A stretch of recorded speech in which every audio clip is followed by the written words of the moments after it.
আসসালামু আলাইকুম। নাফিসা তাবাসসুম স্বাগত জানাচ্ছি এনটিভির মধ্যরাতের খবরে। ক্রাউন সিমেন্ট শিরোনাম দেখছিলেন, এবার পুরো খবর।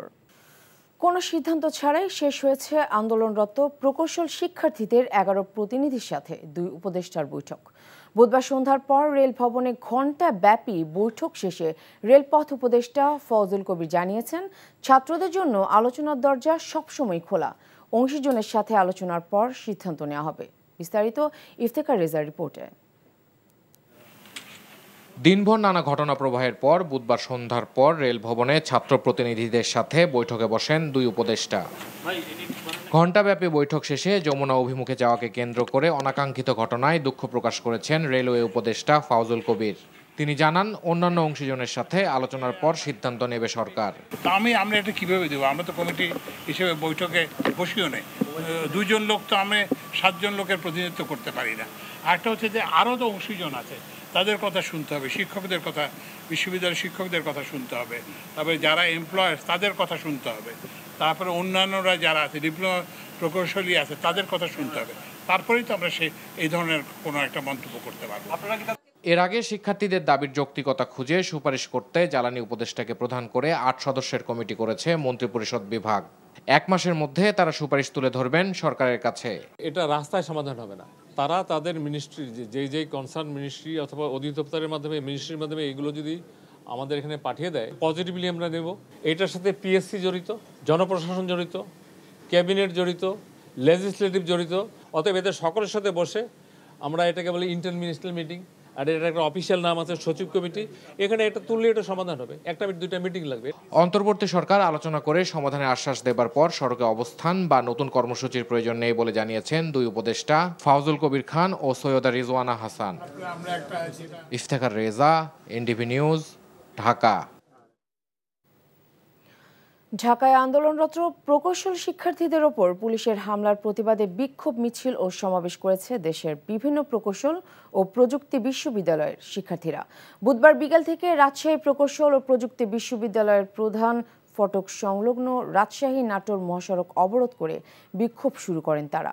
9ম ও 10ম গ্রেডে নিয়োগ সংক্রান্ত বৈষম্য দূর করার দাবি জানান শিক্ষার্থীরা।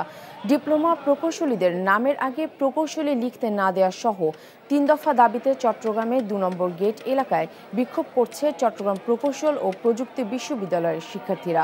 ঢাকায় প্রকৌশল শিক্ষার্থীদের ওপর পুলিশি হামলার প্রতিবাদে বিক্ষোভ সমাবেশ করেছেন শাহজালাল বিজ্ঞান ও প্রযুক্তি বিশ্ববিদ্যালয়ের শিক্ষার্থীরা। বৃহস্পতিবার আসন্ন জাতীয় সংসদ নির্বাচনের রোডম্যাপ প্রকাশ করা হবে বলে জানিয়েছেন নির্বাচন কমিশন সচিব আক্তার আহমেদ। বুধবার সকালে ত্রয়োদশ জাতীয় সংসদ নির্বাচনের রোডম্যাপের খসড়া অনুমোদন দেয় নির্বাচন কমিশন। ব্রিফিংয়ে সচিব জানান, 33টি জেলার 82টি সংসদীয় আসনের 1893টি দাবি আপত্তির বিষয়ে শুনানি শেষ করেছে নির্বাচন কমিশন। সব মতামত পর্যালোচনা করে খুব শিগগিরই সংসদীয় আসনের চূড়ান্ত তালিকা প্রকাশ করা হবে। গত 30 জুলাই 300 সংসদীয় আসনের সীমানা পুনর্নির্ধারণ করে খসড়া প্রকাশ করে নির্বাচন কমিশন। এতে ভোটার সংখ্যার সমতা আনতে গিয়ে গাজীপুর জেলায় একটি আসন বাড়িয়ে 6টি করা হয় এবং বাগেরহাটের আসন 4টি থেকে কমিয়ে 3টির প্রস্তাব করা হয়। এছাড়া পরিবর্তন আনা হয় মোট 39টি আসনে। পরিকল্পনাটা করেছি, সে কর্ম পরিকল্পনাটা আপনাদেরকে জানাবো। আগামীকালকে পর্যন্ত একটু অপেক্ষা করেন না, একটা দিনের জন্য খুব বেশি আটকাবে। আমি ঠিক আধা ঘন্টা আগে এসেছি সীমানার এই শুনানি কমপ্লিট করে। এখন আপনি আমাকে যদি জিজ্ঞাসা করেন, আমার কাছে এমন কোনো জাদু কাঠি নেই যে আমি আপনাকে বলবো আগামীকালকে হয়ে যাবে। আমি আপনাদেরকে যথাসম্ভব শীঘ্রই এটাকে করবো, কেননা এটার সাথে অনেক কিছু সম্পর্কিত আছে। এই তাগিদটা আমরাও বুঝি। কিছু সংখ্যক রাজনৈতিক মহল নির্বাচনকে বানচাল করতে নিত্য নতুন দাবি তুলছে বলে মন্তব্য করেছেন বিএনপি মহাসচিব মির্জা ফখরুল ইসলাম আলমগীর। তিনি বলেন, সরকারের ভেতরে একটি শক্তি সচেতনভাবে নির্বাচন প্রক্রিয়া বানচালের চেষ্টা করছে। এসএলএম গ্রুপ দিল্লি গিয়ে স্বৈরাচার শেখ হাসিনাকে 2,500 কোটি টাকা দিয়েছে উল্লেখ করে মির্জা ফখরুল বলেন, তারা পরিকল্পনা করছে নির্বাচন বন্ধের। হাসান মাহমুদের রিপোর্ট। মুক্তিযুদ্ধের অন্যতম সংগঠক সাবেক প্রধানমন্ত্রী কাজী জাফর আহমেদের 10ম মৃত্যুবার্ষিকী উপলক্ষে ভাসানী জনশক্তি পার্টি আয়োজিত এই স্মরণ সভায় বিএনপি মহাসচিব মির্জা ফখরুল ইসলাম আলমগীর বলেন, দেশ যখন নির্বাচনের দিকে যাচ্ছে তখন নির্বাচন বানচালের চেষ্টা করছে একটি মহল। নির্বাচনকে বানচাল করার জন্য, নির্বাচনকে ব্যাহত করার জন্য নিত্য নতুন দাবি তুলে ধরেছে। এগুলো নিয়ে তারা হুমকি দিচ্ছেন, কথা বলছেন এবং অত্যন্ত জোরে সোরে হুমকি দিচ্ছেন। আমার প্রশ্নটা হচ্ছে যে কেন করছেন এটা? সরকারের ভেতরে একটা মহল, তারা অত্যন্ত সচেতনভাবে চেষ্টা করছে যে এই যারা গণতন্ত্রের পক্ষের শক্তি তারা যেন আসতে না পারে। গণ অভ্যুত্থানের 3 মাসের মধ্যে নির্বাচন হলে দেশে এত সংকট তৈরি হতো না মন্তব্য করে মির্জা ফখরুল বলেন, বিএনপি এই সরকারকে সব ধরনের সহযোগিতা করছে। বিএনপি সংস্কার চায় জানিয়ে মির্জা আলমগীর দ্রুত জুলাই সনদ প্রণয়নের তাগিদ দেন। বলেন, এখনও স্বৈরাচারকে অর্থায়ন করছে এক ব্যবসায়িক গ্রুপ। একজন ব্যক্তি যিনি বাংলাদেশে বিখ্যাত ব্যাংক লুটের জন্য তিনি 2,500 কোটি টাকা দিয়ে দিয়েছেন হাসিনাকে।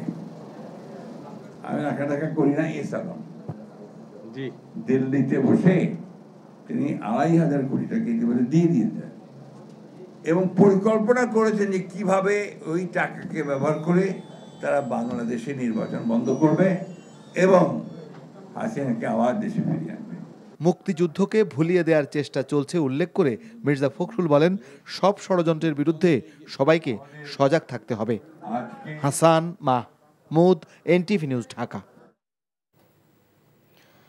তত্ত্বাবধায়ক সরকার ব্যবস্থা বাতিলের রায়ের বিরুদ্ধে আপিলের অনুমতি দিয়েছে আপিল বিভাগ। বুধবার প্রধান বিচারপতি ডক্টর সৈয়দ রেফাত আহমেদের নেতৃত্বাধীন পূর্ণাঙ্গ বেঞ্চ রিভিউ আবেদনের শুনানি শেষে এই আদেশ দেন। 21 অক্টোবর এই বিষয়ে শুনানির দিন ধার্য করা হয়। পরে অ্যাটর্নি জেনারেল বলেন, তত্ত্বাবধায়ক সরকার ব্যবস্থা বাতিল করে দেওয়ার রায়টি ক্যান্সারের মতো, এ থেকে জাতিকে রক্ষা করতে হবে। রিপোর্টে আরও জানাচ্ছেন হাসান জাবেদ।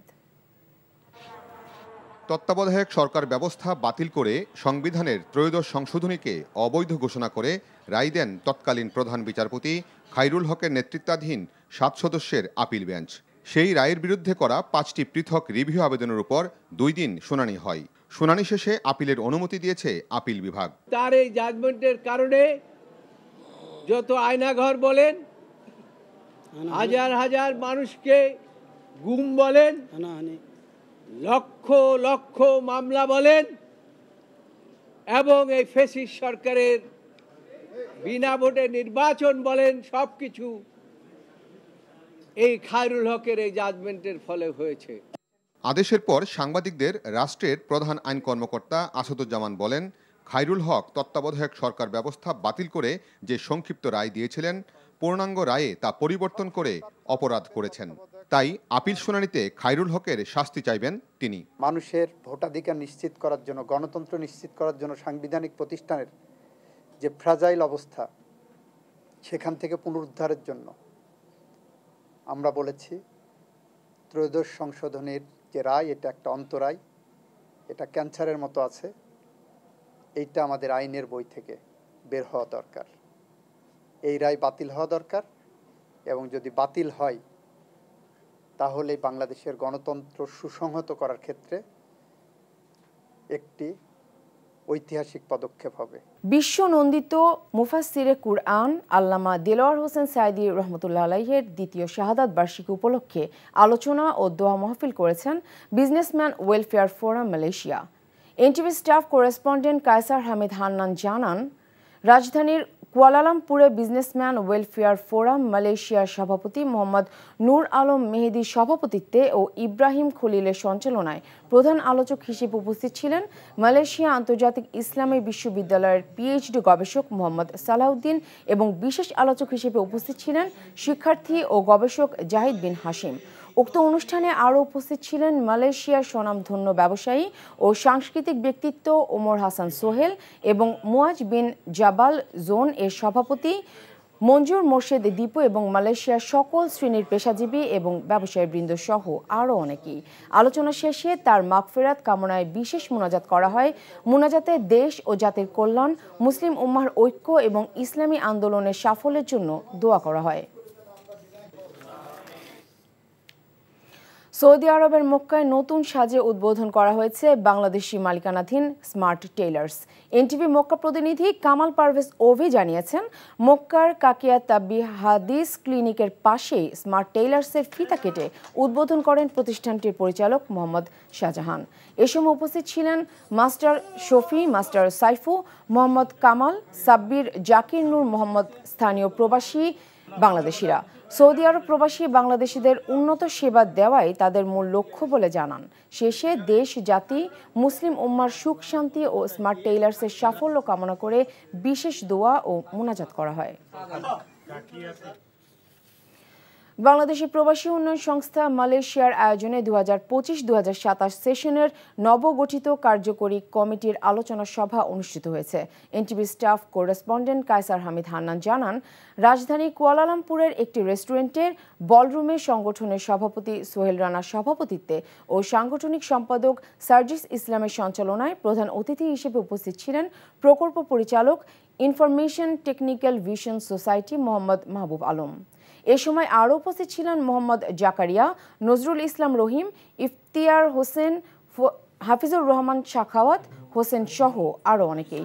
অনুষ্ঠানের প্রধান অতিথি তার বক্তব্যে বলেন, বাংলাদেশি প্রবাসী উন্নয়ন সংস্থা একটি অলাভজনক, অরাজনৈতিক ও দাতব্য প্রতিষ্ঠান। আমাদের মূল লক্ষ্য যারা বেকার আছে তাদেরকে বিভিন্ন আইটি প্রশিক্ষণের মাধ্যমে দক্ষ জনসম্পদে রূপান্তর করা। এছাড়াও এই সংগঠনের সদস্যদের ছেলে মেয়েদের কোনো ধরনের ফি ছাড়া আইটি প্রশিক্ষণ দেওয়া হবে বলে জানান তিনি।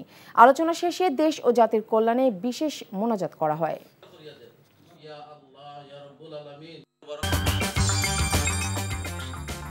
এই ছিল মধ্যরাতের খবরে। এই খবরের ভিডিও সহ আপডেট জানতে ভিজিট করুন এনটিভি অনলাইন www.ntvbd.com। এছাড়াও এনটিভির জনপ্রিয় সব অনুষ্ঠান ও খবরের আপডেট জানতে ভিজিট করুন আমাদের ইউটিউব ও ভেরিফাইড ফেসবুক পেজ। ধন্যবাদ সবাইকে।